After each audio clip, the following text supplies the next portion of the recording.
ಗಳಂತೆ. ಮುಂದಿನ 19-20 ಶ್ಲೋಕ ಏನು ಬರುತ್ತೆ, ಇಲ್ಲಿಂದ 54ನೇ ಶ್ಲೋಕದಿಂದ ಈ ಅಧ್ಯಾಯದ ಕಡೆವರೆಗೂ ಇರುವಂಥ ಶ್ಲೋಕಗಳು ಮಹಾತ್ಮ ಗಾಂಧೀಜಿಯವರಿಗೆ ಬಹಳ ಪ್ರಿಯವಾದ ಶ್ಲೋಕಗಳು ಅಂತ ಹೇಳ್ತಾರೆ.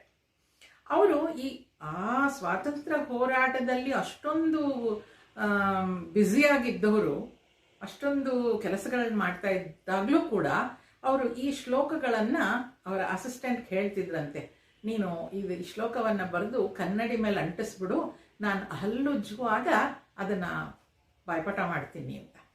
ಅವರು ಈ 20 ಶ್ಲೋಕಗಳು ಸ್ಥಿತಪ್ರಜ್ಞನ ಲಕ್ಷಣಗಳು ಅಂತ ಏನಿತ್ತು ಆ ಶ್ಲೋಕಗಳನ್ನು ಮನನ ಮಾಡಿದ್ರಂತೆ.